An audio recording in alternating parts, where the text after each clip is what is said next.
Good morning, everybody. We'd like to welcome you here. It's nice to have such a huge crowd today. Anyway, anybody have any opening statements? Okay, I've asked Commissioner Johnson if he would say the prayer, and then I will lead us in the Pledge of Allegiance. Our Father in heaven, we are thankful for this day and thankful we can be here at our Millard County Commission meeting. We're thankful for all those that have traveled today and that are here to participate in the well-being and affairs of Millard County. We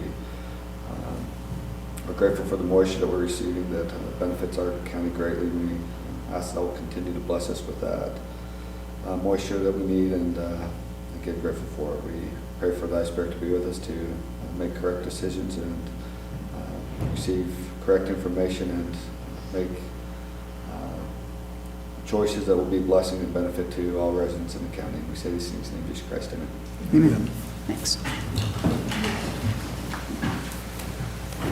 I pledge allegiance to the flag of the United States of America and to the republic for which it stands, one nation, under God, indivisible, with liberty and justice for all. Okay. Need to have an approval of the minutes from February 20th. Whoops, I mean from February 6th. Today's the 20th, looking at the wrong date here. Anybody have any changes? I have nothing. I move we approve the minutes of February 6th. Second. Okay. One other change. Page 3, line 58, it doesn't talk about any of the transfers that we made. I think it's important to put that we transferred within Fund 46, and landfill will be separated out for accounting for the Fillmore landfill site.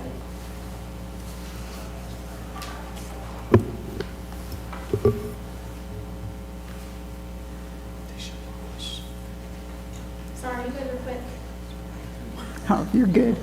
Did you get that? Yes. Did you get that, Kayla? Okay. Minutes with the change. With the changes. Okay, we have a motion and second to approve the minutes. Everyone in favor, say aye. Aye. Okay, motion passes. Okay, do we have any follow-up action items from the last meeting on February 6th? No? Okay. Next agenda item is the 10:05 ratification of arena fee waiver for the Polson Family Fundraiser. We talked about that last time, and we all felt that that was an important thing. Any comments? What do we need, a motion? I'd move that we approve the ratification of the fee waiver for the Polsons. Second. Okay, we have a motion and a second, so it passes. Everyone, or now, sorry. All of those in favor, say aye. Aye. Okay, motion passes.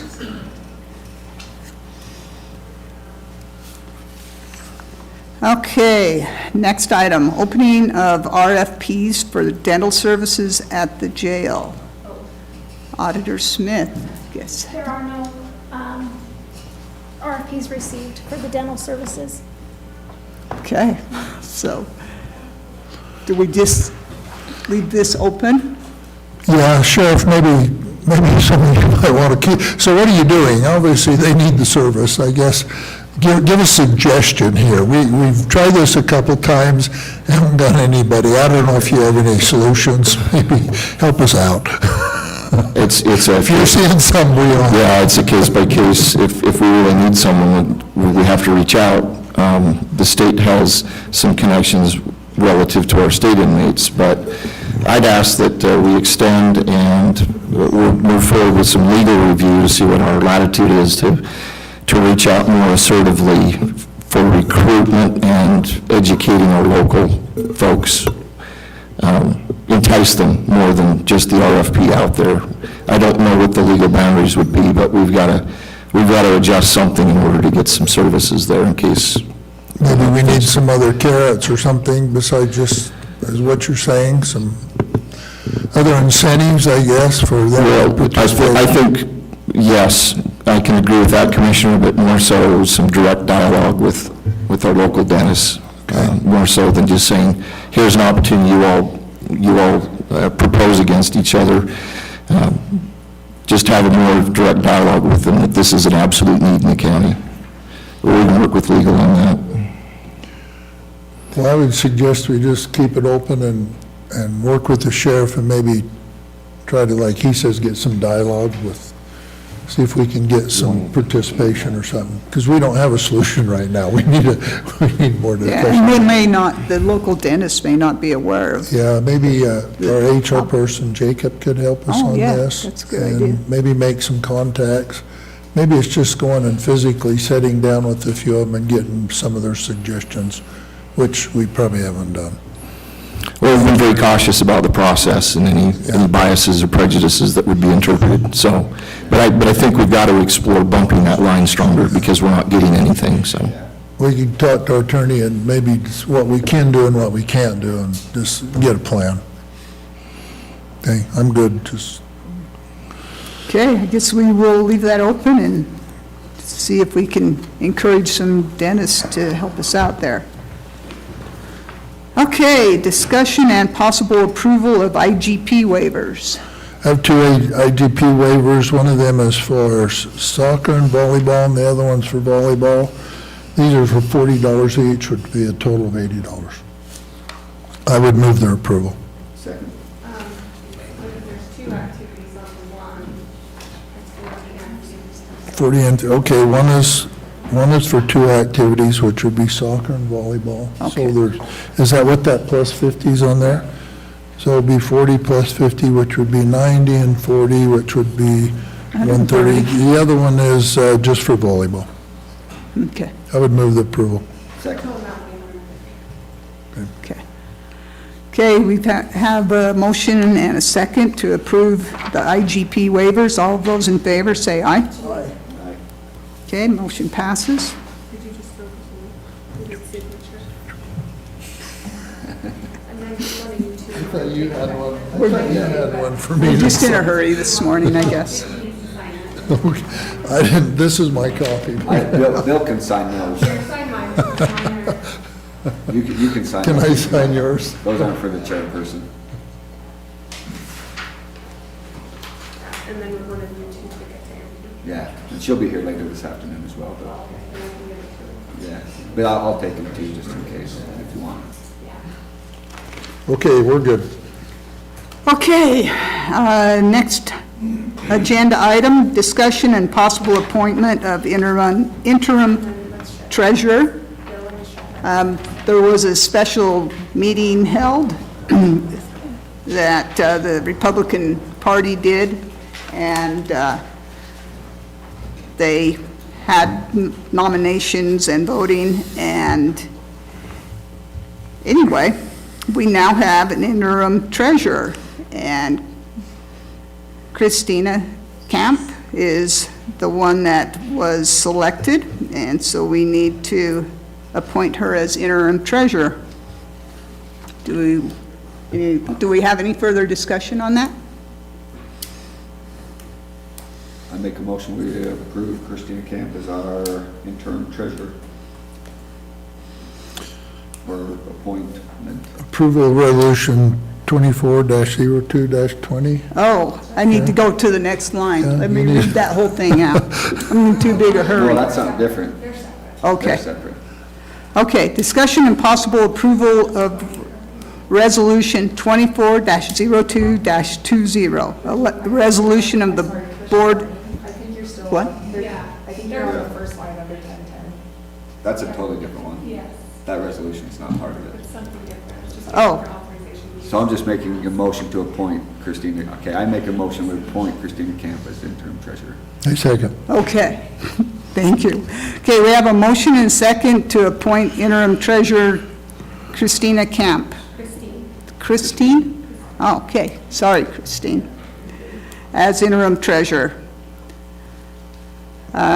Motion passes. So next, we have discussion and possible approval of Resolution 24-02-20, resolution of the Board of County Commissioners of Millard County, Utah, authorizing the Millard County interim treasurer to manage and administer investments in the Utah Public Treasurer's Investment Fund.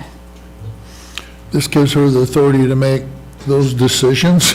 Yes, With and our invest the money investment for us. fund, and I would move that we approve Resolution 24-02-20, and you can have a roll call. Second. Okay, we had a motion and a second. Now we need a roll call vote. Call for a roll call vote on resolution 24-02-20 as discussed. Commissioner Johnson. Yes. Commissioner White. Yes. Commissioner Lawson. Yes.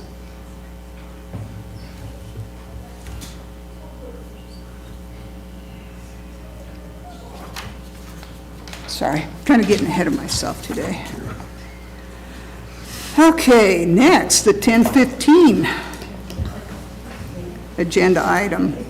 Opening and possible selection of proposals for commercial appraiser in the assessor's office.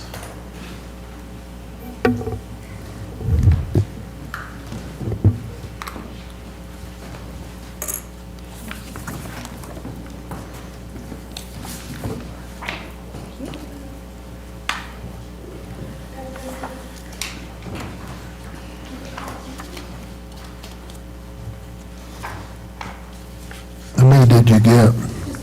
Just one? Okay. I'll give her mine.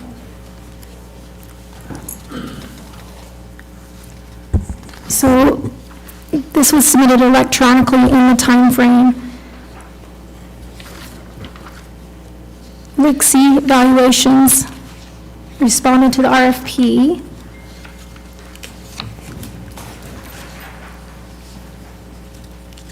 It's LIXY.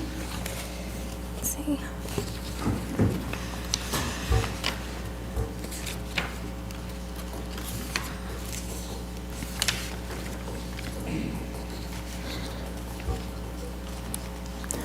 So pricing, the land guide for the first year is $12,500. Improved properties are $100 a parcel for desk review and $175 for a site visit. Depending on the client's need for the first year, 374 parcels, commercial land, 12,500 plus 65,450 on-site visits, total of 77,950. And then it goes on for any appeals, remote hearings, $125 an hour, and in-person hearings, $150 an hour, and he estimates no more than 10,000 for this work.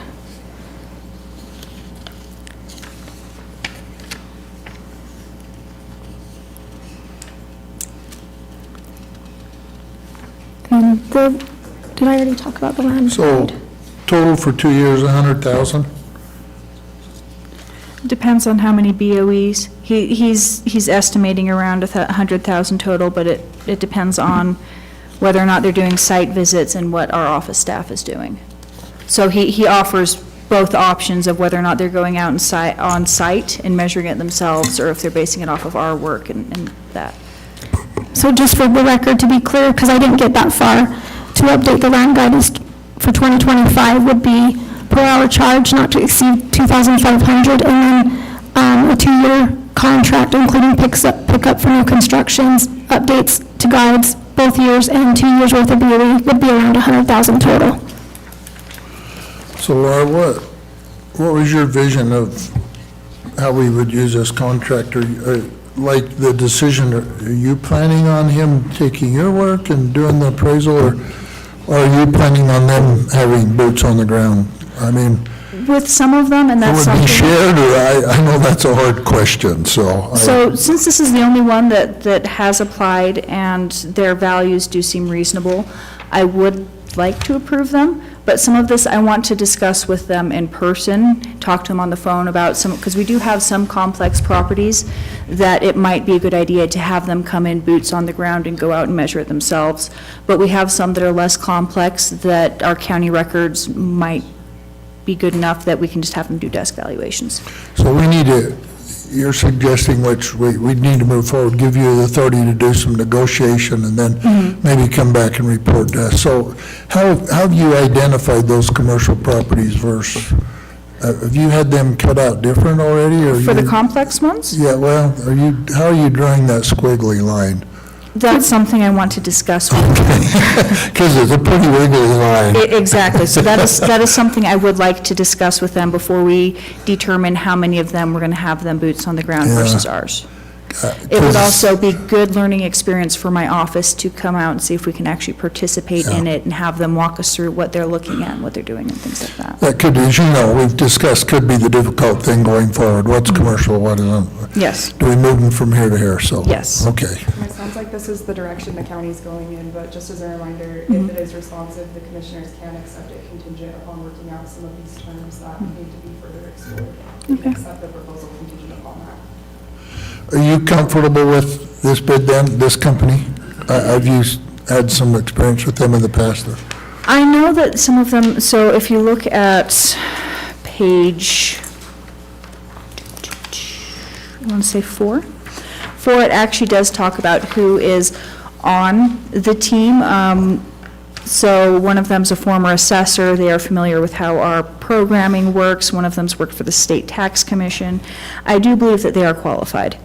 And I think that they would be able to do a good job. Okay. Well, we have to choose at some time, if we went with the state, just to come in down and do some averages. At some point in time, we've got to get somebody anyway. So we might as well just get out there in the field right now and start working on it. So. How often do we need to assess commercial properties? So with it, there is going to need to be an actual, review in person every 5 years, but their values are adjusted every year based off of market.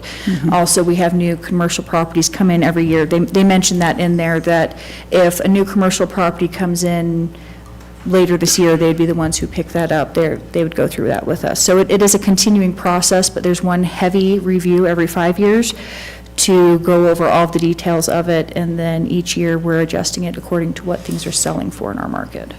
Or if they need to, they can look at a slightly broader market than what we just have. So an example would be, we might not have many hotels sell in Millard County, so they would find comparable counties, and they would also base it off of what they're selling in a county like ours.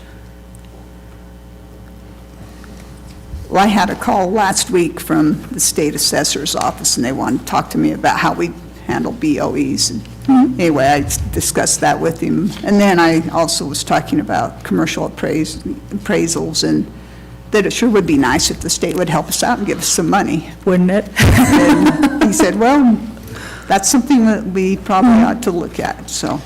Wasn't there a bill up there that they was going to They're working on supplement BOEs? a bill. They're looking into it, but I Some don't, money, this tax Yeah. commission to supplement some BOEs or something like that? they've also been looking into it at least somewhat with helping smaller counties actually afford having a commercial appraiser come in.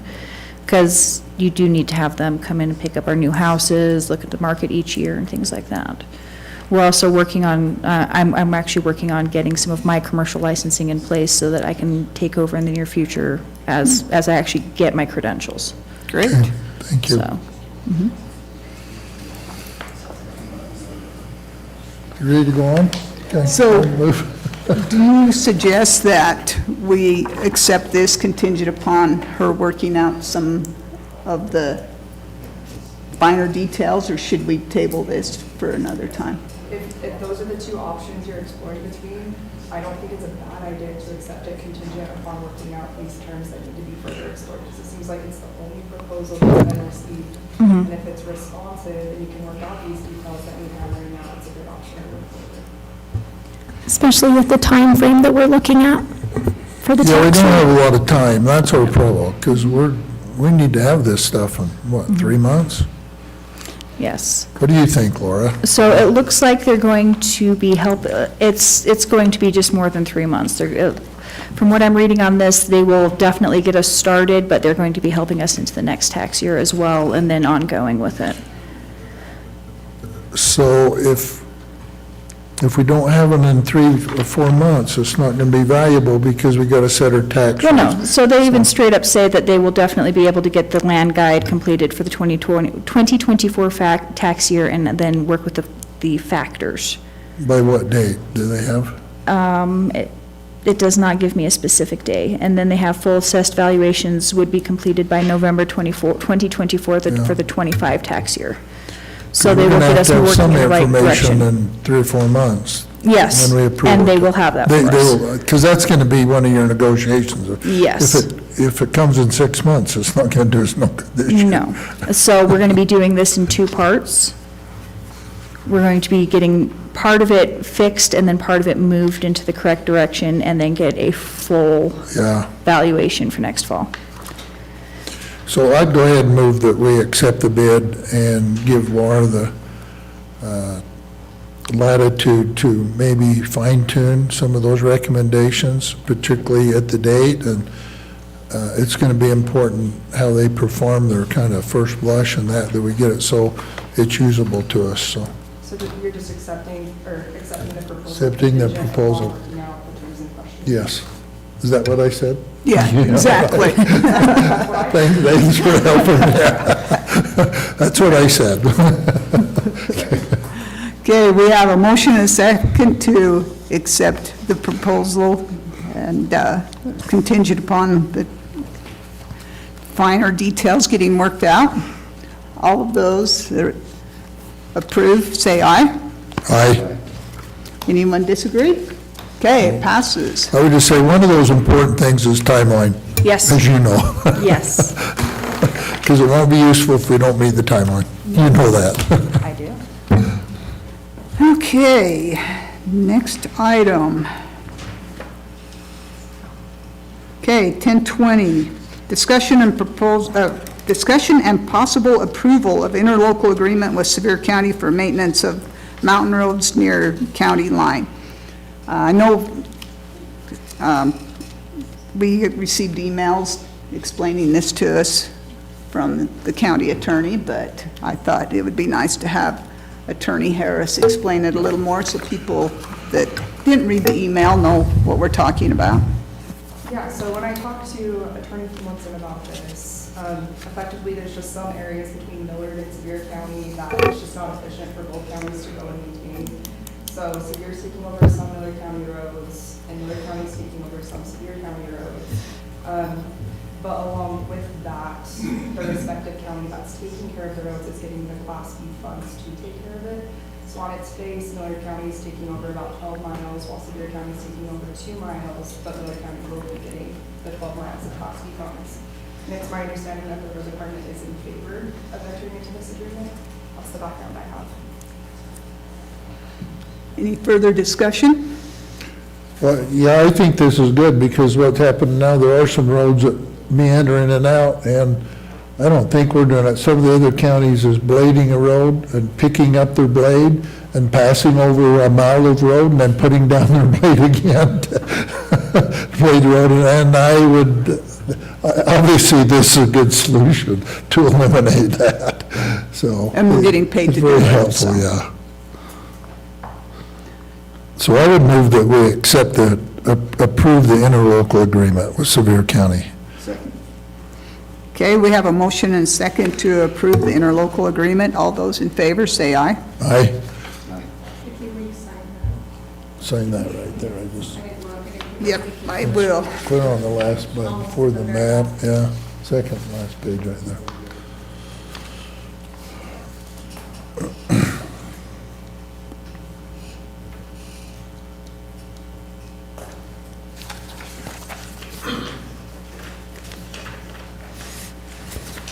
Okay, next item. Discussion and possible authorization for Millard County Sheriff to enter into contract with L3 Harris for public safety radio testing. Sheriff Jacobson. again. So going back in time to the beginning of this century, there was an effort made statewide radio efforts to go to 800 megahertz common communication channel to better tie the state in, and that's moved forward, and in the last couple of years really has rolled forward to the point where there was a private company that was awarded the state contract to run the main softwares and hardwares for all of the towers and all of the communication on that system which we participate, which we communicate on. And we have towers in our county that have those repeaters on them. So upcoming is a date when they officially advance to the latest of the technologies, and in order to do that, they need to make sure they understand the coverage through the state. And they divided each county into little tiles, if you will, smaller than sections. And per their contract with the state, they have to assess and know what the coverage is with the existing towers within those tiles. Obviously, that's logistically quite a challenge to even get to those, to even have time to cover that. But they've set aside their commitment to do that. What they need is assistance getting in some of these areas that they're not familiar with, that could prove precarious and backwoods, back road. And so we've approached sheriff's offices throughout the state, and they are contracting with us to utilize our knowledge, our drivers, with the familiarity of the area to go into those regions and compensate for that. Other counties are doing that. In fact, the contract before you is a modification of a common contract that's being used, including the rates, which I left undone because that's what they're used to in other areas, and I think that's fair. That's the premise of all of this. It benefits us because if we're welded together there in that side-by-side unit, whoever we've got there also is becoming aware and is able to document what those areas are, what our challenges might be. And so we have a lifetime feed directly into the sheriff's office of how the system is set to work, at least for now. How many towers do we have in the county? 1, 2, 3, 4, 5. And is the one out on top of Amity that you're wanting to fix up, is it going to be part of this It system? will be. It will be. And there's developments in that I'll be addressing in the very near future with you. Okay. Yeah. Yeah, Brandon's talked to me a little bit about trying to fix that road, so has better access. Any other questions? Sounds like a good program to me. I move that we authorize Millard County Sheriff to enter into a contract with L3 Harris for our public safety radio testing. Second. Okay, we have a motion and a second to enter into the agreement with L3 Harris for public safety radio testing. All those in favor, say aye. Hey, You just signed that's the last page. There are a couple of typos. I should have maybe brought this up, but they're irrelevant to the essence of the contract. But there are 2 misrepresentations of our county title in there. They refer to another county. I can point those out. Okay. Thank you.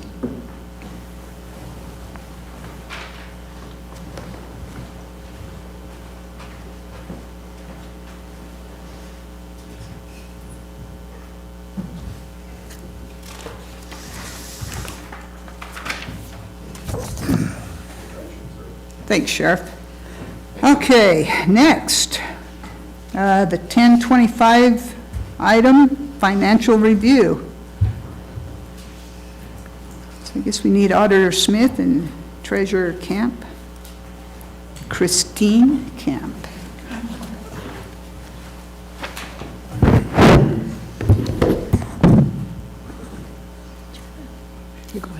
So we met last week and went over the January month-end reports in detail with Commissioner Lyman. Those have all been emailed to you, last week. Last right? week, yeah. So, I think everything went pretty smooth. There's nothing really to report. Do you guys have any questions?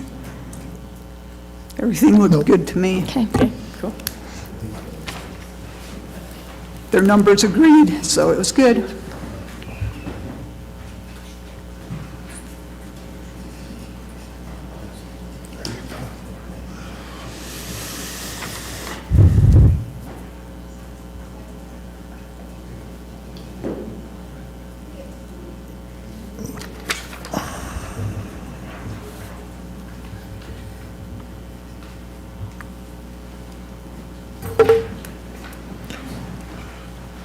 Okay, 10:30, agenda item, presentation of PILT payment from the Division of Wildlife, Kevin Bunnell, and I don't know if Lynn Zubek's going to come up also or not. It's nice to have you here. Thank you for having me, Commissioners. As the Division of Wildlife, we've always appreciated the relationship that we've had with Millard County. It's a longstanding partnership that's, I think, served us both well. And I was on a call with my law enforcement folks this morning, and they particularly asked that I express appreciation for the cooperation with the county attorney's office and the sheriff's office. Our officer Stetson West here in Fillmore works hard and appreciates the help that he receives and gives. And so I'd like to express that. The formal reason that I'm here today is to present the PILT payment from the Division of Wildlife to Millard County in the amount of $9,307 for the land that the Division of Wildlife owns in Millard County, and appreciate the opportunity to come up and deliver that each year. I've also got some information here with some numbers from the Watershed Restoration Initiative that I'm sure you're all aware of, but let me just put that in perspective for you. It's been going for a decade and a half now, and in that time, with the many partners that we have, we've improved habitat on over 148,000 acres across the state. I will point out that 21,000 of those are in Millard County, and Millard County has the highest acreage other than just Sevier County. So from all the 29 counties, Millard County is second in terms of the amount of work that has been done with the Watershed Restoration Initiative, and that's really a testament to the partnership that we have with the county. There are 86 partners involved with the Watershed Restoration Initiative. Its total funding has been $37 million that's been put on the ground during the life of that initiative, and it makes a big difference for wildlife and for domestic livestock across the landscape. So I'll give you the handout there. I will mention that probably our largest concern, and the reason that Lynn's here with me is just the water situation that we have out at Clear Lake.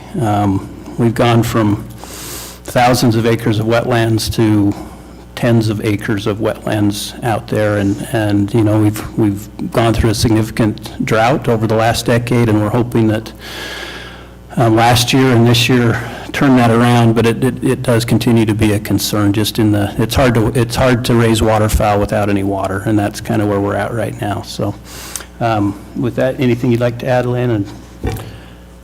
I have a lot to add. I would love to just say that Clear Lake has really disappeared right before our eyes. There's our documented water level records go back to prior to 1960, and for the first time ever, we have run out of water, measurable water. It's gone.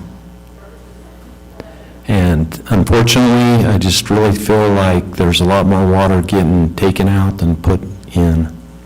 And it should be a grave concern. And Clear Lake is the canary in the coal mine with water being,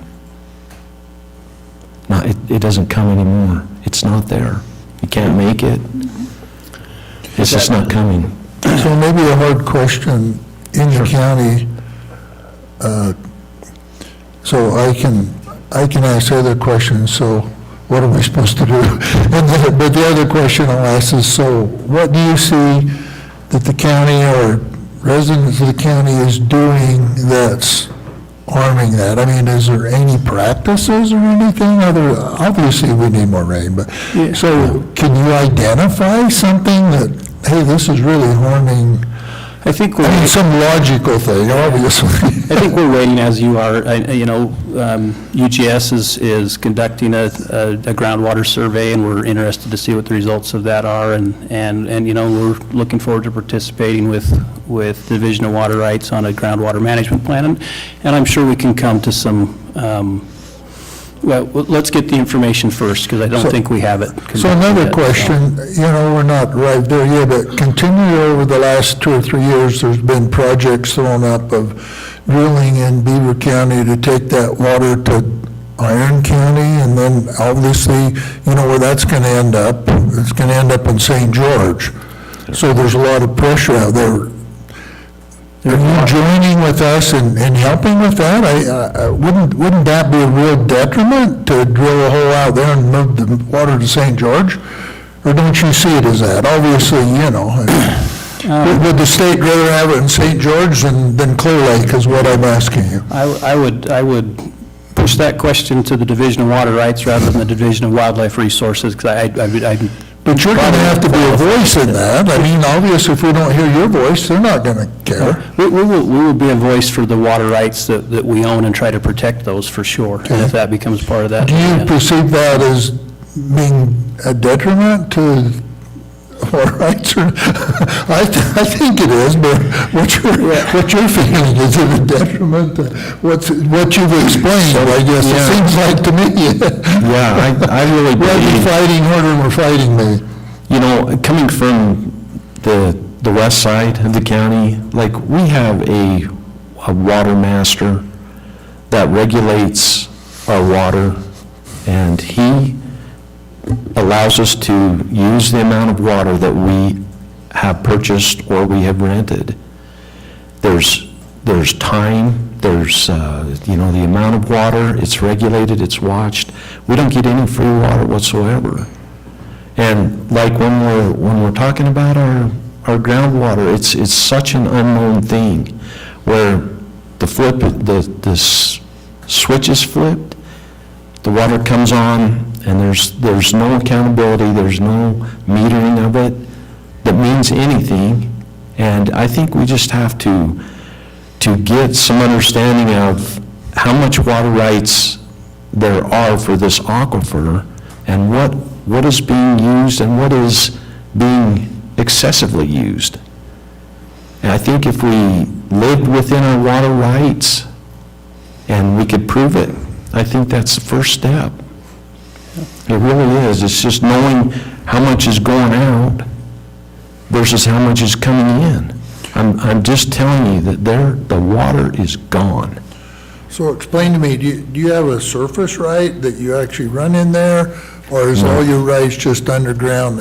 Yes, that's correct. If someone's intruding on that, then you have a right, but it's like you said, it's hard to know. Yeah. If we put a pipeline there, is anybody intruding on that? The information we have right now is that there's less water than there used to be. Whether there's infringement on rights or overuse, we don't know. That's why I said we're like everybody else, interested in the information and want to be an active part of that process and a partner in the process with the agricultural community and everybody else, but also with an eye of trying to reinvigorate Clear Lake as a waterfowl management area. So. Yeah, we had Terry Monroe came and spoke with us a couple of months ago, and he knows that there's a problem. Yeah, we're in communication with Terry frequently. So. And I spoke with the state engineer a few weeks ago up at the state capitol, and she's aware of it too. We just look forward to being part of the process, working with everybody to try to figure it out. And I hope, years like last year and what this year's looking like in terms of the amount of water that's being deposited on the mountain, let's hope we get more into that kind of a cycle rather than what we were in over the last decade, because that was devastating. Yeah, that was a Any idea how long it takes the water that is deposited in the mountains to percolate down through into the aquifer? No, I think that's some of the information that will come in the study that UGS is doing, and I don't know that we know. We can speculate. We don't know. Past managers out there have always indicated it took a couple years. And, with great hope, I watched it this year, and it never made one bit of difference yet. Maybe it's still coming, Yeah. maybe it's not. We have some anecdotal information, like after the winter of 83, 84, it was into the 85, 86, 87. For several years, that benefited the flows, and hopefully, the snowpack we had last year will still, and I'm still hopeful for this year's snowpack as well, to be at least above normal. I don't know that we want 300% like some places had last year, but I'd take a decade of 150%. I didn't take the 300. Yeah, so. California would probably borrow some. I have another question, the payments. So what's the formula, and just how do we derive at that $9,000? I would have to get the details for you. It's a amount per acre. Or is it just so much per acre? I believe it's just that. Based on sales, or? I believe it's just that simple, that it's just an amount per Just acre. amount per acre. Yeah, but let me clarify that and send you some information. That changes, does the state change that? Is that? I think that's legislative, yes. Legislative, because it's changed it sometimes. Well, and that's because we've acquired some land, and that's over the years, and that's what's changed it. I don't know that what changes the actual So it's amount probably per just acre. per acre, like Yeah, a that's my understanding. tax or some assessment, okay? Yeah. Well, we appreciate it. Well, it may pay for a couple of dentist visits out to the jail, so. Thank you. Any other questions for me, Commissioners? No, okay. I guess we don't make any type of motion on that. Okay, Thank you. moving on. 1040. Oh, thank you. Thank you.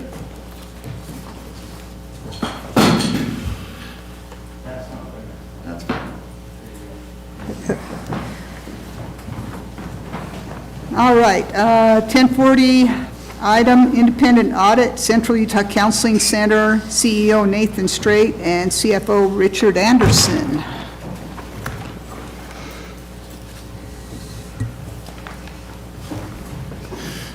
Thank you, Commissioners, for meeting with us today. My name is Nathan Straight. I'm the Director there at Central Utah Counseling. Richard Anderson, CFO. He's going to pass out the independent audit, and we'll review those findings with you, and then open up just to questions, discussion when he is done.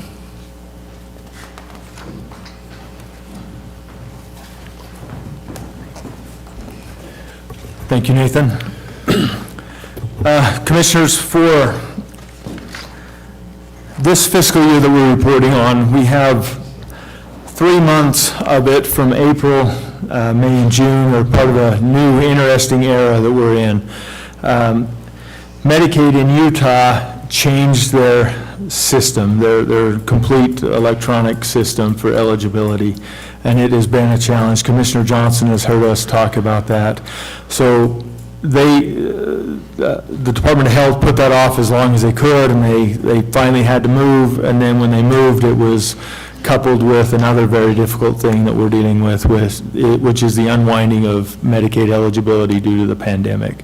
And so this year has been, this audited year shows a little bit of that. We're in a current year position where there's still a lot of unknowns about our Medicaid funding, and Commissioner Johnson will have a lot more detail on that tomorrow night at our meeting. But that's been a very challenging thing for us. PRISM is the name of their new system, and it's, as I mentioned, has proved challenging.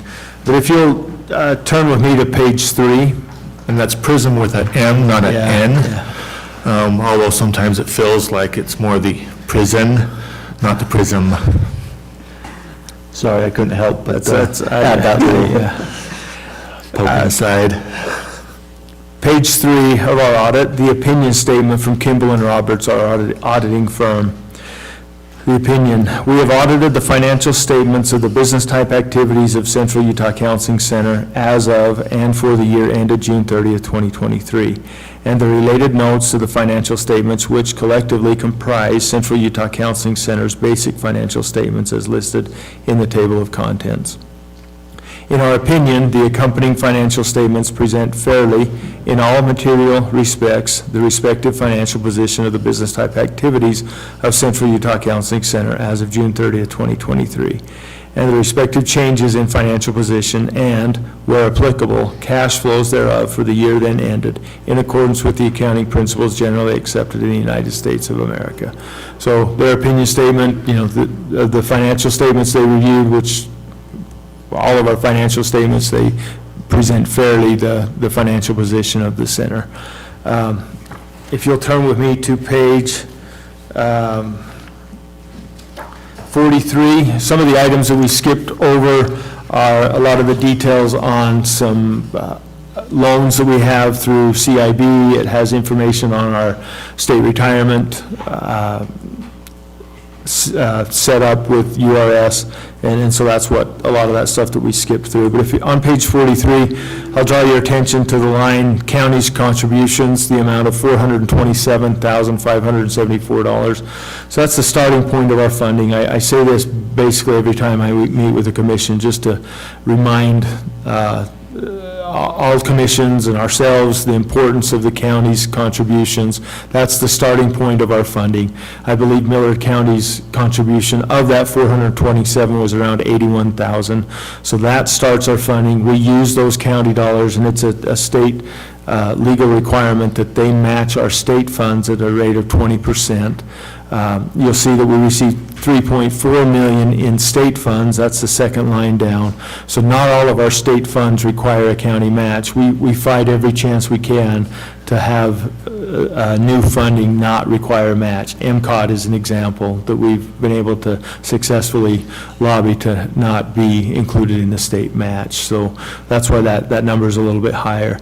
We there, in turn, use those state dollars to match our Medicaid dollars. So we match that at a rate of about 33% right now. That FMAP number changes a bit. So of that 81,000, Millard County helps us run a program, that's worth, at least for Medicaid, at almost a $9 million program. So very important that those county dollars that we start with. You'll see income from operations, even though we started that pullback with the Medicaid eligibility, we still were able to have revenue over expenditures of $831,000. So the important thing we do with that money is reinvested in this area. As a local government agency, we reinvest that. We construct facilities, we provide additional services. That money stays locally. If we were a private entity, that money may not stay here. It may go to a corporate headquarters in some other place and not be reinvested here, but we do reinvest that money here. Any questions on that? You could give some back, Actually, we can't, because of state law, the county has to match the 20%. You knew I'd ask that question. I know, and you knew what I'd say back. I knew what you'd say. Yeah. The county contribution is based on population, isn't it? Population, absolutely. So we take that 427, that's the total amount that requires match. Then we each year we look at the Gardner Institute population numbers, and we divide it up based on percentage, yes. So Sanpete pays the most, followed by Sevier. And Juab and Millard, they're growing ever closer together as Juab County's population grows a little bit. Paiute and Wayne obviously contribute the least amount, with only about 1,000 residents in Paiute. So yes, purely on population.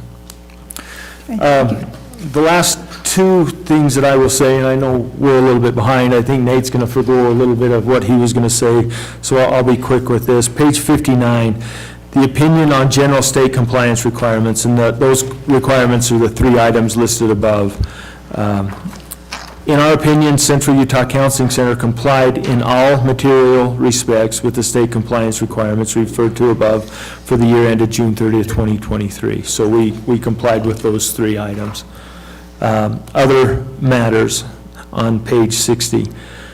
The results of our auditing procedures disclose no instances of noncompliance which are required to be reported in accordance with the state compliance audit guide.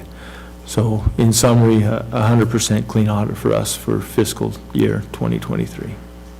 Great. Thanks, Richard. Are there questions? Richard, have you ever had an audit where they, Yes.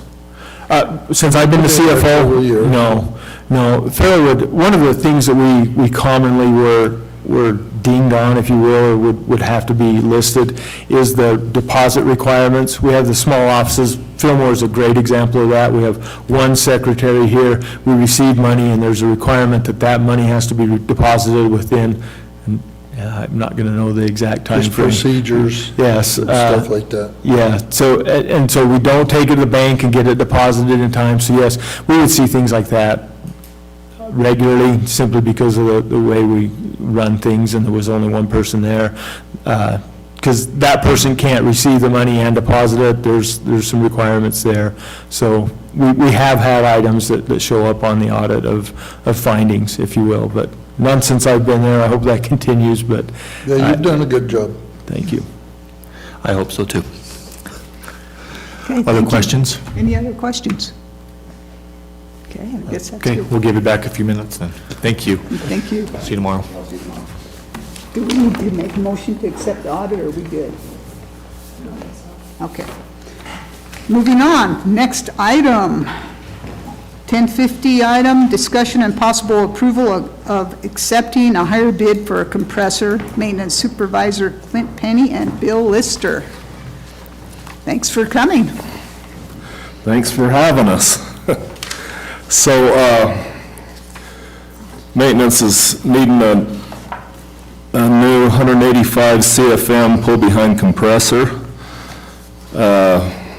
Bill did the legwork here and got 3 bids.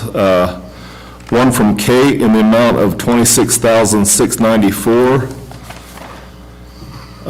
One from Maddox, I think all these are from up north. Yes. In the amount of Maddox Air Compressor Incorporated in the amount of $26,895.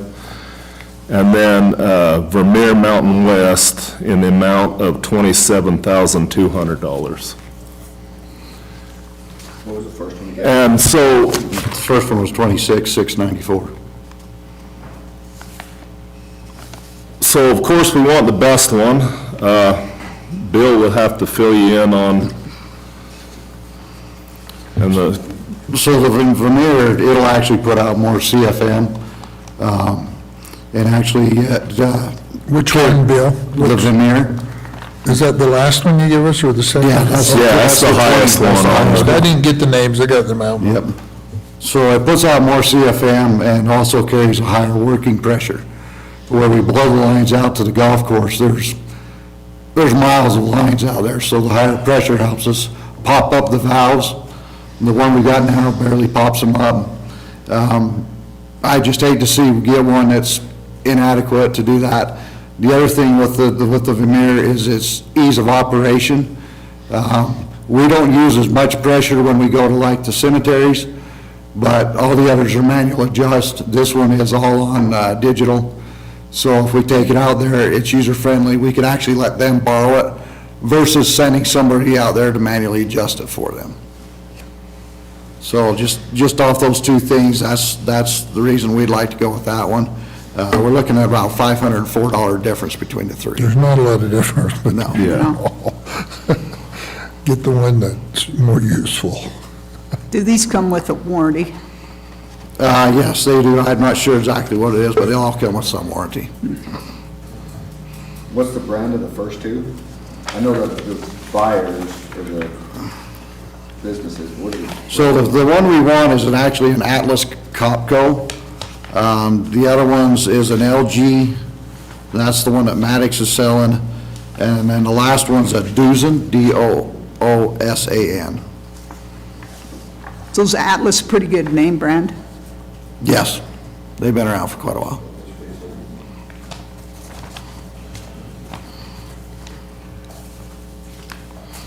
Any further discussion?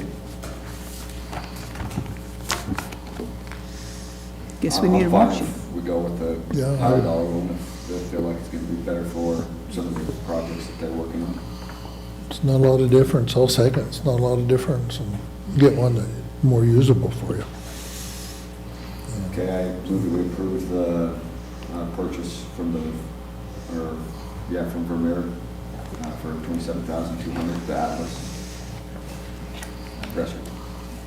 I second it. Okay, we have approval of accepting the higher bid for the Atlas air compressor. All those in favor, say aye. Aye. Any opposed? Okay, motion carries. Thanks, you guys. Thank you. Enjoy the new air compressor when you get it. Thanks. Okay, 11 o'clock item. Man, we're back on schedule. Opening and possible awarding of magnesium chloride bids for road department. Maybe, Brandon, do you I have got those? a question for Bonnie, maybe. Bonnie, that's in their budget, wasn't it? That air compressor was in their budget? Yeah. Yeah, it's last year's budget, okay. So did we go over or under? What was it in the budget for? Is it just another equipment? Yeah. Okay. Yeah.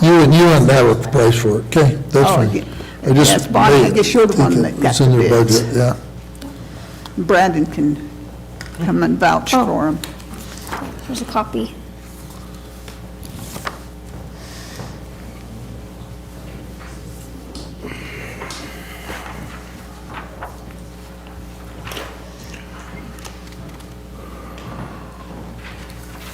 So these bids were received electronically as well.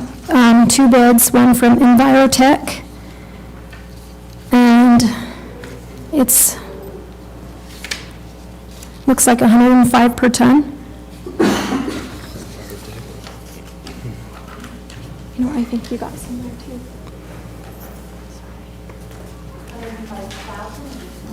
$105 per ton. And then the dust, my office is probably, we printed these this morning. You only give us one, There's another one, let me go grab it. okay, all right. Do you know what it is, Bonnie, or? She didn't have to go far. Too many papers. Thank you. Yeah, she has a lot to keep track of. Thank you.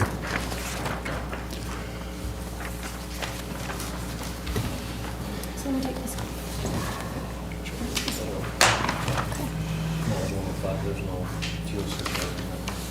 Yeah, so we can double check and make sure that we printed off every page of, I think there was just the one attachment, but there could have been another one. So this one just says 105 per ton. And then there's dust busters. And the copy that I gave you doesn't have all the specs, but I printed it all off for Brandon, and it's $111 per price per ton. Brandon, is the specs the same? Yeah. Okay, same stuff.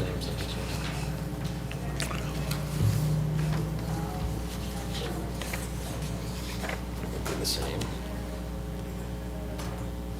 So, Who were used in the past? huh? Who have we used in the past? Both. Both. They both do a good job. Yep, so.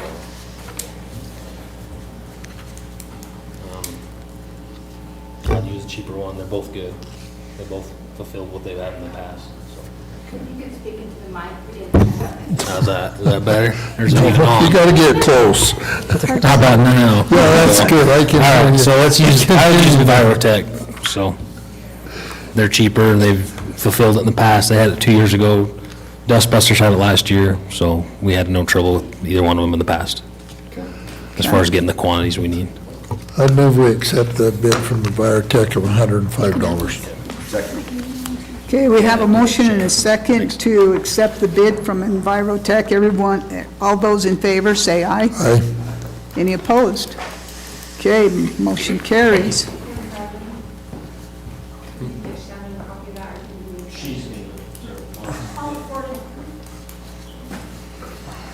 Okay, we're a little ahead of schedule, but it looks like ACES is here, so we'll have Susan Fernandez and Bill Myers come up and get us caught up on the ACES project. Well, actually, I just emailed you the presentation. But we'll get it set up. Okay. I just noticed that Adam Richens isn't here today, and I had originally emailed the presentation to him. He sent it. And he sent it to us. Yeah, Perfect. he sent it to us. I do have printed copies, too. Yeah, he sent it to us. That's good. The old-fashioned way, if you would like one. Yes, since we don't have I guess we could pull it up on these laptops. Yeah, I'd like a copy, you yes. can, I can. Yeah, I'll take your copy. I like to follow along. I can't get it on my computer. Thank you.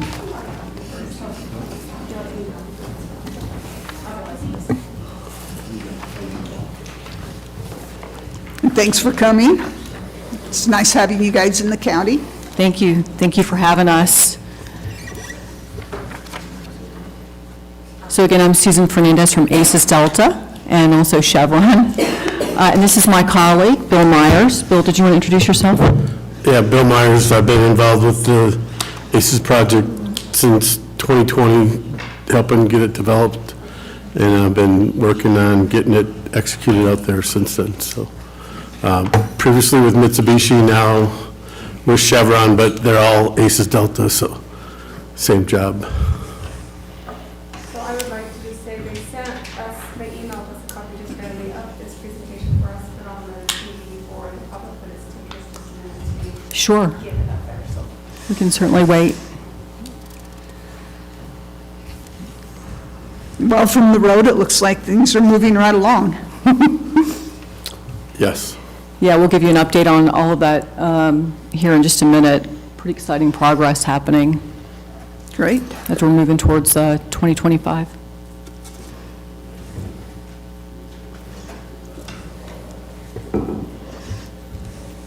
While we're waiting for that to download, upload, whichever it should say, I've had a few people ask me what type of safety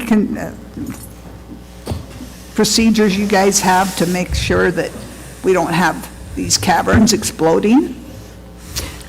Yeah, I can take that. So obviously we have to get an operating permit from the state, so they've been monitoring the progress we had during the drilling operations and also the solution mining where we're creating, the cavern or the pocket in the salt dome. And so out at the caverns, there's a lot of safety things that are done during this process and just making sure it was built, airtight, hydrogen tight. And then there's continual monitoring we have to do. It's called downhole monitoring, so we have to measure pressures and temperatures and then also flow rates. And then every 5 years, we do a sonar and a integrity test of the cavern to ensure that there isn't anything leaking out of there. All the piping above ground and also at the hydrogen conversion facility itself, we have multiple methods of leak detection, so it can measure, very small amounts of hydrogen, and then we have the safety systems that will ventilate or dissipate the hydrogen before there's any kind of occurrence of a significant cloud or a flame or anything like that. Well, I'm assuming at that depth, it's pretty constant temperature also, so you don't really have a lot of expansion of the gas. Yeah, once it's down, 3,000 feet down below the ground, then it's pretty constant, but it's still continuously monitored for any activity down there also. And you are able to pretty much keep all of the oxygen out? Yeah, there won't be any oxygen, because during the creation of it, it's all brine or nitrogen, so there isn't any oxygen in there now. And then when it's time to start putting hydrogen in, it'll get filled with water, so brine, so that obviously all air is pushed out of it. And then you get the water out by pushing the hydrogen, pressurizing the hydrogen and pushing the water out with the hydrogen. So there's never any instance of oxygen getting down into the cavern. Yeah, so that makes it so it can't burn because there's no Correct, oxygen. and it's already, it's under 3,000, minimum 1,000 PSI to 3,000 PSI, so any leaking goes up, not into the cavern, so there won't be any, even in the future, any chance of oxygen getting down into it. Okay, thanks. I guess it's ready. Great question. Thank you for that, Commissioner. So if we can advance to the next slide, please. So what we're going to cover today is, as you're aware, in September of 2023, Magnum Development was acquired by Chevron, which means majority of stake into ACES Delta is now Chevron. Obviously, it's still a joint venture between Chevron and Mitsubishi Power. And so we're going through that integration process just now, and we'll talk about that. I'm kind of moving through, but for purposes of mine, I wanted to just discuss this. So as the integration process continues, we're learning about, ways that we can continue to work with the county and the state as we move forward on different aspects of the ACES hub. And so that's going on right now. As you can imagine, there's a lot that goes on with an integration, but we're moving through that rather successfully. We're going to cover later on the construction. Bill's going to give the construction and operations aspect of what's going on, kind of continuing on to some similar discussions. Next slide, please. So, in this meeting, not only are we happy to be here to give updates, it is part of the conditional use permit that we revisit and come in and talk about what's on the conditional use permit as per the requirements for the county. So, just as a way of reminder, this approves multiple projects, meaning the green hydrogen, which is green hydrogen is produced through the electrolysis process using renewable energy and water. The compressed air energy storage aspects, solar power generation under the CUP, and industrial gas storage. It also requires, we have a permit under certain facilities for 15 storage caverns, 4 Ks, which is, remember, the compressed air energy storage generating units, 10 electrolyzer aspects, 1,400 acres of solar generation, 3 brine evaporation ponds, and truck and rail transloading, and also support buildings and utilities, as you'll hear more about. So what we're referring to right now that we're in this phase is the ACES 1 project, or ACES 1, and you'll hear about that throughout. Susan, I have a question. Industrial gas storage meaning natural gas? It can include multiple types of gas as well that are covered under this conditional use permit, yes. So I think there was some, in the legislature, there were some legislators working on petroleum storage backup for the state of Utah. Are those caverns capable, or do you have any comments on that? Yeah, they're capable. You said you're in there, I guess, I mean, you have a cavern, as long as you can store it, we don't need to. Yeah, there would be different construction, but So what's your opinion about that project? No matter? I mean, really? I don't think it falls under this condition. No, it's not, yeah, they don't fall under this, but I just. Yeah, Magnum is looking to be a storage. Yeah, they're looking to to store whatever economical storage for fuels, for just some security measures in the state. So you have no opposition to that, I guess. Exactly. I mean, if you can provide the storage capacity, you'd be glad to sell it. Okay, thank you. Yeah, and that's similar to what, is happening over at Sawtooth Caverns, too. They're storing different types of fuel aspects in the 5 caverns, existing caverns right now that are capable of that. Okay. Next slide, please. So I'm going to have Bill talk about this, this map aspect here. Oh, a little bit further up for the map. Oh, no, it should be there. Oh, it should be there. Well, I think you guys. Oh, there you go. Yeah, perfect. Maybe it's just on the wrong side. And the key is kind of missing, but you've got the key right there. Yeah, You guys have that. I know the area. You know it well. So, as you can see the 2 existing brine ponds that are sawtooth brine ponds. You can see where the entrance to the power plant and the community center right there, that's kind of the buildings with the grass around it. So all of our facilities are south of that along Jones Road. First, on the lower, on the east of Jones Road there, you have the 2 brine ponds. Bryan Pond 4 construction is complete and it's in operation, so we are putting brine into that pond. Bryan Pond 6, the brine pond itself is finished and it got its approval for the earthwork and the liner.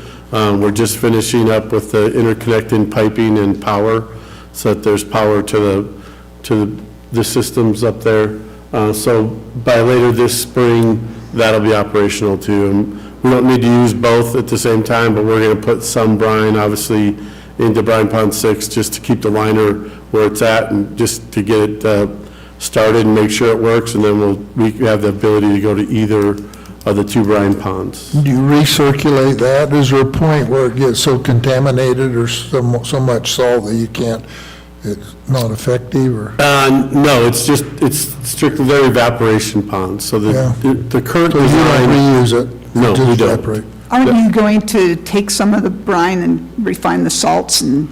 That is the future plan, is to take the salt, because it is table grade salt, so it can be used from anything from road salt to table salt. But the companies that make salt, Morton's and the Texas Brine and others, they need us to have more than 2 caverns, because 2 caverns would give them about 3 or 4 years of salt production, and they're not gonna build a whole facility for 3 years of raw material, right? So they need us to have the next 3rd cavern, 4th cavern, 5th cavern in the planning stage before they'll commit to taking our brine and creating salt with it. But we fully expect that to happen in the next couple of years. If you could get the process to make mag chloride, we could use some mag chloride. If you notice, I've talked about that before, and I don't. It's gonna be less than $105 a pound. If you could, and it's very similar, but I think there's a couple, I don't understand differences, but. We look at it, I mean, obviously, I would encourage you to keep looking at it. We would love to have a good source of. Is there much magnesium? I have no idea how much magnesium is in the salt, but absolutely, I mean, we're all about using and reusing and making use of every single. So you are looking at it then? Yeah, including, the good thing about the salt production is that it gives us back the water that was in there as very clean water, so we would use that in our process. So it's all about reusing, recycling, and everything else. We'd absolutely look at any products that could be utilized out of that brine. Good. And then on the south of Brush Wellman and west of Jones Road, we have our first essentially electrolyzer unit, which is 2 buildings worth of electrolysis, and then a substation to feed the electricity to that electrolysis facility. We have a small evaporation pond, which isn't brine, it's just for any wastewater, so we have 0 discharge. We don't have any discharges of wastewater from the facility. It goes into a pond for evaporation. We have an O&M building. And then we have a right-of-way out to the 2 caverns, which are items E and D, I think, or C and D, it's E and D. You passed my eye test there, so those are the 2 caverns, they're out near the Sawtooth Caverns, those are the ones that we are currently solution mining and creating so that we can store hydrogen, and then that little triangle is the 2 potential routes for us to take the pipe over to IPA. And actually, the one that goes at a diagonal is most likely the one that'll be installed. We're going to be installing that in another couple months. And then we connect to their pipe on their side of the road, and that takes the hydrogen to a fuel mixing skid next to the new power plant, the gas turbine. And so, really everything else is just some rights of way, and then the connections from the 2 orange dots are, we've designed it so that there's 2 connections to IPA's switch yard. We'll only use 1 at the beginning here, so one of those 2 rights of way that kind of make the backwards Y are the lines that come from IPA to the switch yard to bring renewable power to that facility. And that's really the extent of the layout for ACES 1. How big's the pipeline that's carrying the hydrogen? The pipeline to the facility is 18-inch pipeline, and the pipeline from the hydrogen conversion section out to the cavern is 12 inches. Because it's at a higher pressure, it doesn't need to be as big. And that won't be liquefied, right? Oh, that's all just hydrogen gas. And it's size big enough for them to expand the facility over there all the way up to 100% hydrogen use. You know, at the beginning, it'll only be 30%, but we didn't want to size pipelines that you put in the ground to be smaller and then have to put more in later. So they're all designed for the full size. Great. Can we do next slide? Next slide, please. Yeah. Construction update. So yeah, just highlights of the things that have been completed.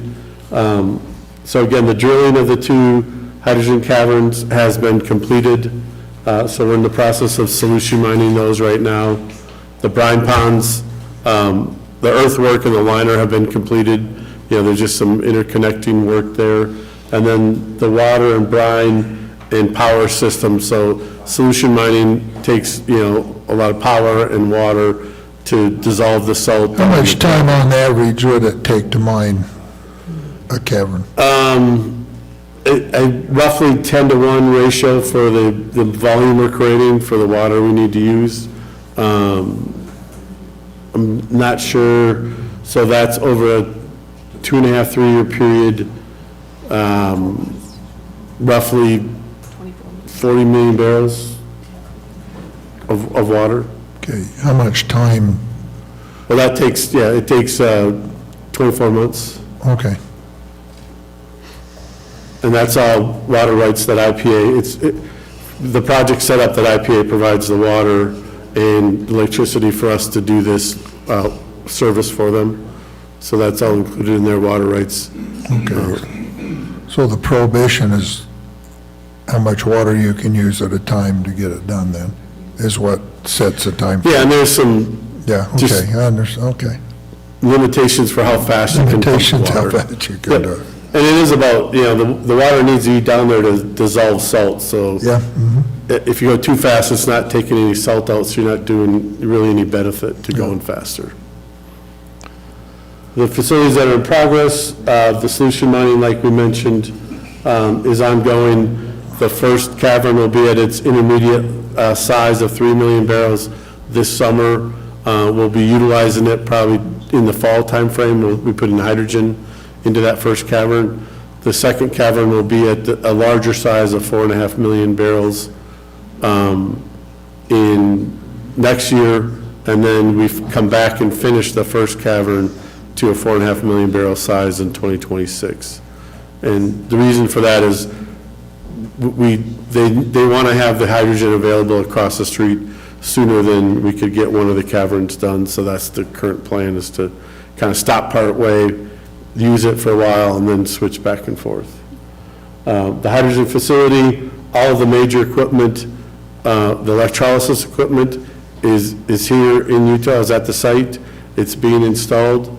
The hydrogen compressors are on the ocean on the way here. So the hydrogen compressors that take it from that facility and pressurize it up to the cavern pressure are being built overseas, and they're being shipped now at this time. They're Siemens compressors. And then the renewable. What companies develop them the most? Germany or France, or where are they coming from? These compressors Probably not the Ukraine. Probably not the Ukraine, so. No, they're actually being built by What countries have been Siemens foremost in India. developing that? It's really more corporations, so Siemens. Corporations? Yeah, Siemens and Ingersoll Rand are the two compressor companies that have this type of compressor in this size. There's not a lot of companies out there that have it. Siemens have to be building our two compressors in a factory in India. There are some other companies that'll, in the next year or two, are going to have different style compressors, centrifugal compressors, that can go to these types of high pressures and utilize hydrogen, you know, be sending hydrogen and pressurizing it. Mitsubishi's one of those companies, but that'll be ready in another couple of years. Okay. And then the power line interconnecting IPA and our facility, the switchyard's nearly finished, and the power connection will be done in this summer. And then we'll be really starting in another couple months, commissioning of the facility. Well, we'll start with just the smaller systems and common systems like water and air, compressed air, things like that. This summer is when we'll be starting the commissioning, where we'll actually be generating hydrogen at the facility. So we have numerous reviews and safety programs that have to be put in place. We have a PSSR review, safety review that's mandated by OSHA, and we go through all that. So we validate that everybody knows what are the things that have to be in place before we would start generating hydrogen at the facility. But that'll all be happening. It's happening now, will be done this spring, and we'll be starting that work this summer. So we're moving right along, and we expect to be, again, like I said, putting hydrogen into the caverns by this fall. Next slide, please.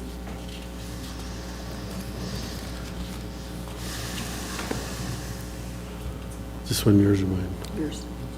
You kind of covered some of this, but. Okay, yeah, so agency oversight, the DOE, we have a DOE loan for this facility, so they are fully engaged in doing the oversight. They have technical people, both cavern experts and the production facility experts that are reviewing all the information we do. They come to our monthly meetings, they look at all the documentation, and then there's also a number of DOE engineers and people looking over the project and making sure we're staying with the parameters that we gave them that we would build this facility to. We have state, obviously SITLA. SITLA gets a monthly update, but we also just are in constant communication with them. DWQ and DWRI are the approval authorities for the brine ponds and for caverns and other components of the facility.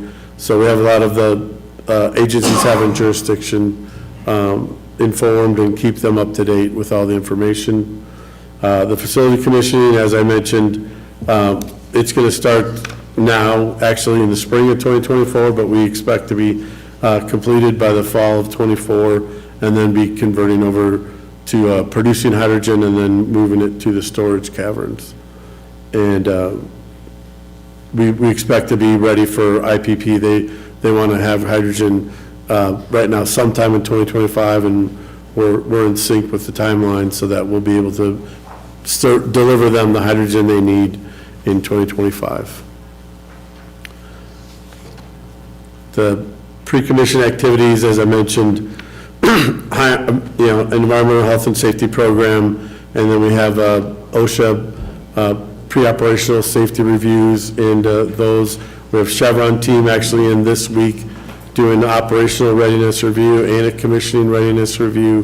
They have a lot of experience, obviously, in industrial gas and industrial hydrocarbons facilities, so they're, now that they're on board, they're fully engaged. US DOT, we have a PHMSA requirement because there is a section of that pipeline between our facility and IPA when it crosses Brush-Wellman. That's going to be under a state regulatory guidance for that pipeline section. So that's PHMSA. And then obviously OSHA safety is everywhere.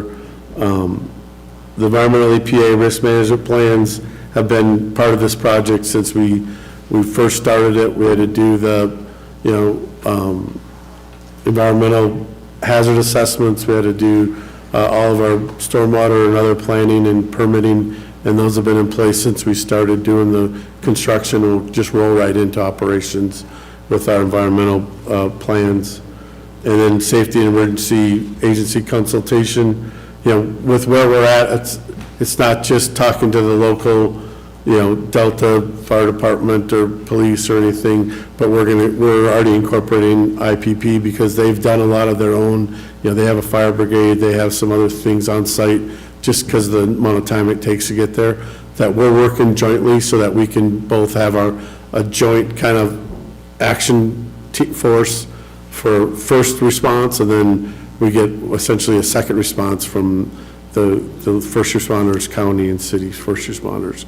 So we're going to be working with that. We already have, the sheriff comes out I think only quarterly now, but obviously with all the different construction and everybody that's out there, we do have reviews with them. We talk about how things are working, how we're impacting the community with all the different construction people that are in this area.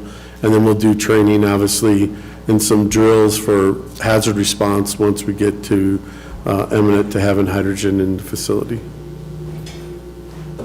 Good. Perfect. Next slide, please. We just wanted to show some pictures here so you can kind of see the whole process for the electrolyzer delivery that happened. And again, the electrolyzers are the ones that take the renewable energy and convert water into hydrogen. So that you can see them here being carefully taken across the land here on the rail, and then where we started to insert them into the building. And Bill can talk a little bit more about this if you guys have any questions around that. Yeah, there's 40 different electrolyzer stacks. This is considered an electrolyzer stack, which is just all the plates that take the electricity and then split the water into hydrogen and oxygen. So there's 40 of those, 20 in each building. 2 of those stacks and a gas separator skid make up a unit. So there's 20 units in each building and 40 of these components. You can also see the water tanks in the background of that photo. Next slide.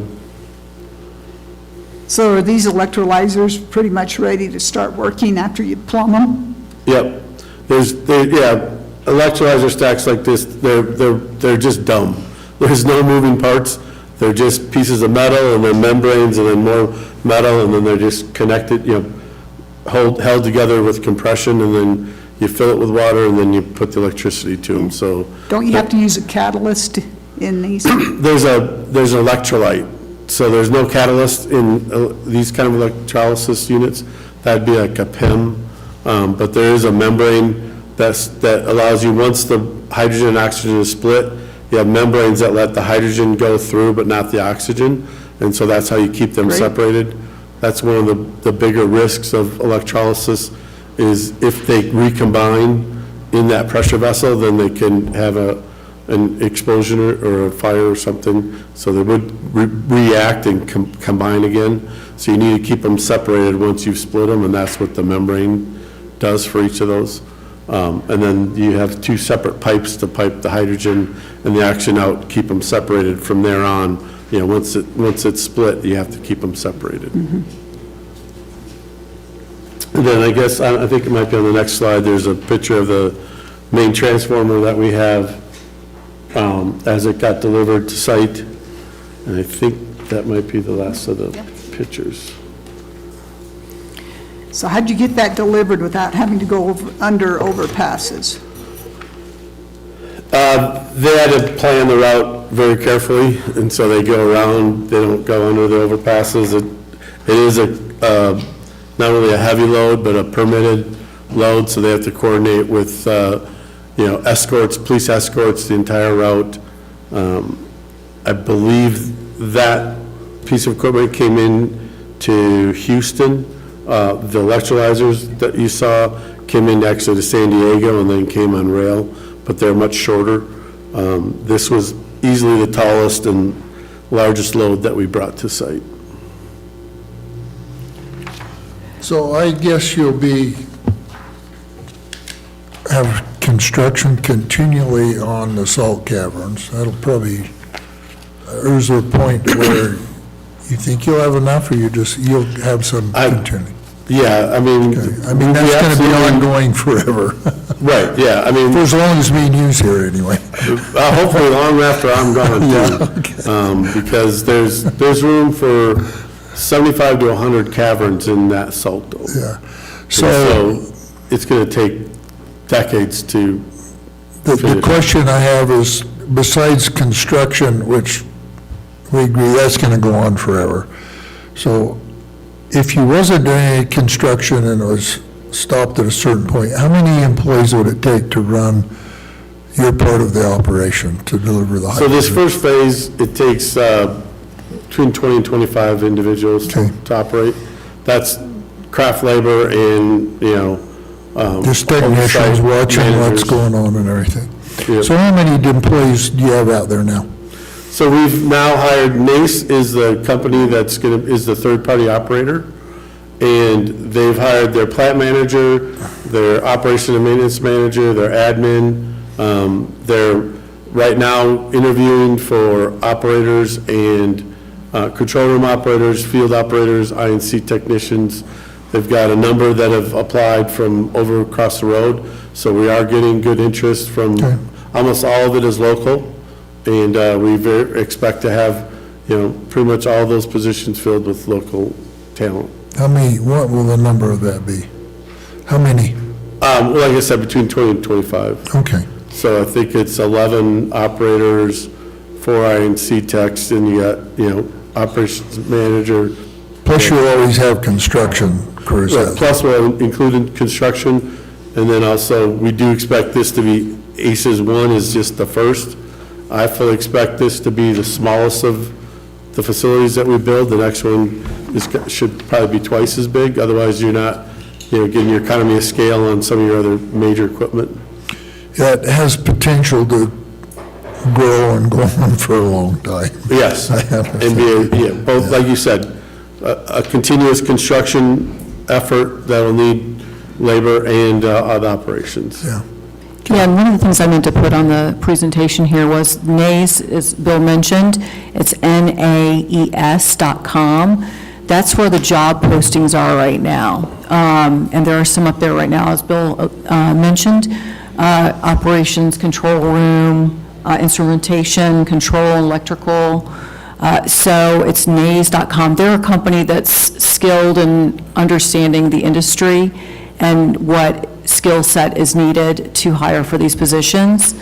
So that's something to look into for any What of kind the of community here. contacts are you having with our tech colleges, Snow and our local? Are you providing them with the, or whoever, is someone providing them with the technology and the skills that they need? So these people could be, because we need some communication there. I mean, if we got our colleges over here doing training programs and they're not doing anything that's not preparing anybody for what we really need out there, we're wasting our time. Yeah, that makes sense, and that's... We need to make sure you're connecting with them, and of course, that's back on the education side, which you're not in charge of, that you be able to provide them the skills and the certifications or whatever's needed, that if they're going to spend time training, they might as well, obviously they can go other places, but they might as well have something here. Yeah, and we have had a handful of discussions with Snow College, and we know that they do some So satellite. you're in communication with them? Yes, we are. This first round of hiring, we knew because IPA was doing such drastic downsizing, that they would all most likely really come from there. So we're going to wait until we're actually operational. Yeah, after you're past what. that point, you'll need new ones coming. Yep, but we know the staff. I just over there. encourage you that you be proactive in working with them, the college over there, and, because that's a good Yes. resource for us to help in the county, and we talked about scholarships before and Yes. stuff to get young students interested in coming, to be able to fill those jobs. Yeah, and that's part of the integration process that we're going through right now with Chevron, is looking at the scope of these things and engaging in dialogue now that Chevron is part of this, so. Good. And we're a part of it, yes. Understand? Thank you. Any questions? Thank you.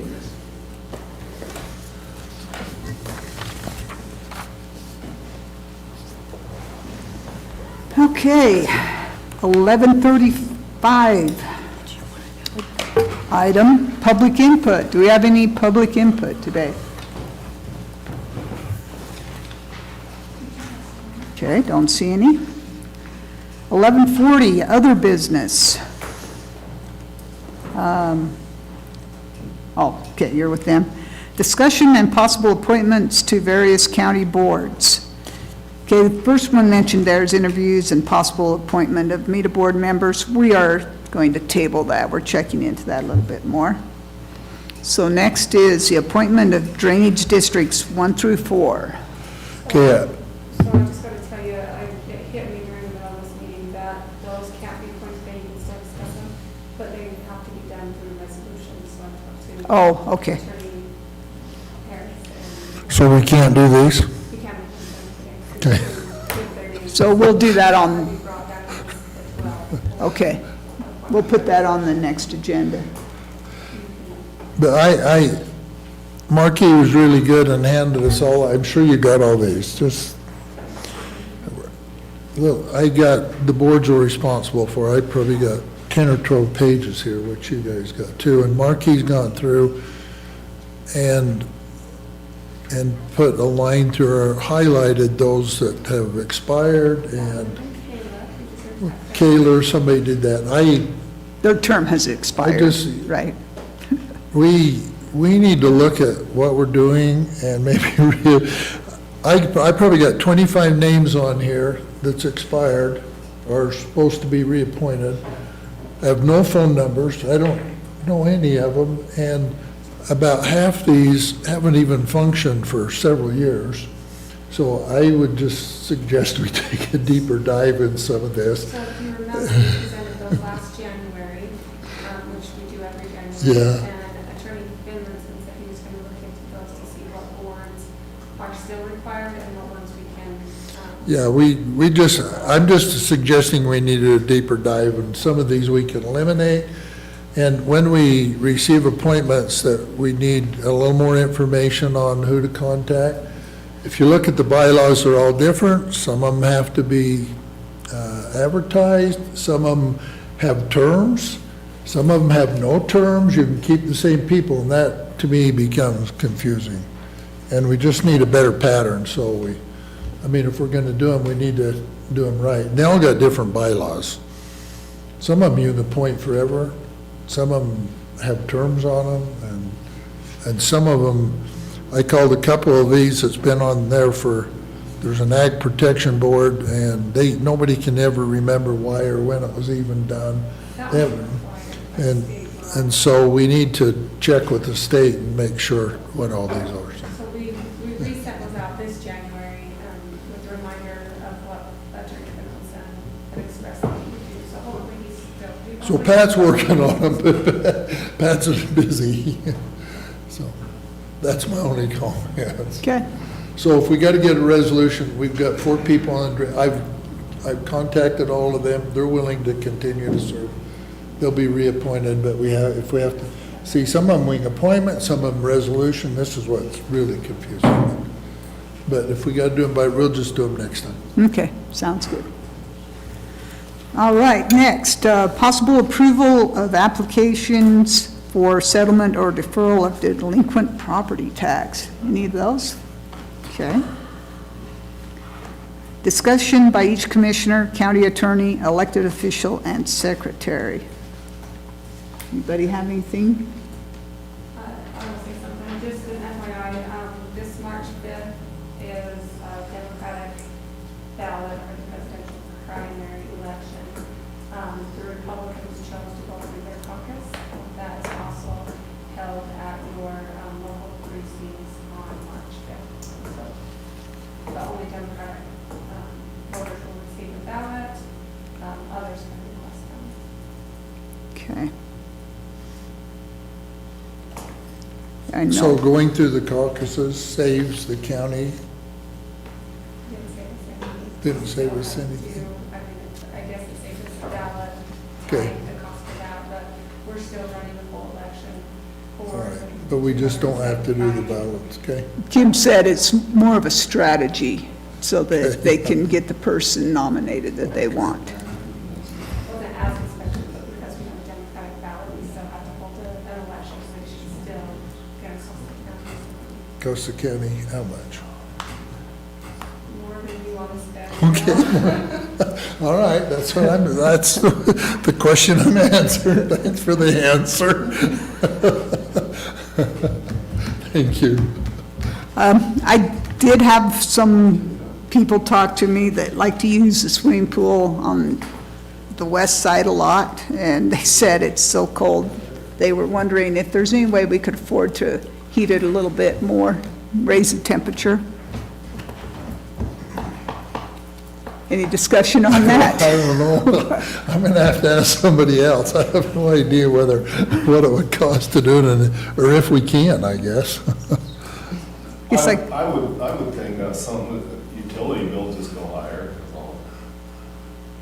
yeah, I don't know what the I mean, price if is it's per hot as degree. floors, it's gonna go a lot higher. Ours, I mean, they keep ours at 86 degrees, so. I don't know what the Delta What one do they is. I'll keep have it to at? What do ask. they want it We to? identify as Millard County maintenance now, so there's no east side, west side pronouns. Yeah. Okay. I'll try to be more politically correct there. Say it's peaceful or it's- Stop it, wearing out your shirt. Clint, we're glad you recognize that. Anyway, the swimming pool at Delta is a little bit cold. I'll ask, I'll address that for sure. okay, Yeah. great, thank you. Anything else? Okay, possible Board of Equalization discussion and/or action. None at this time. Okay, thank you. Possible review of county policies and contracts.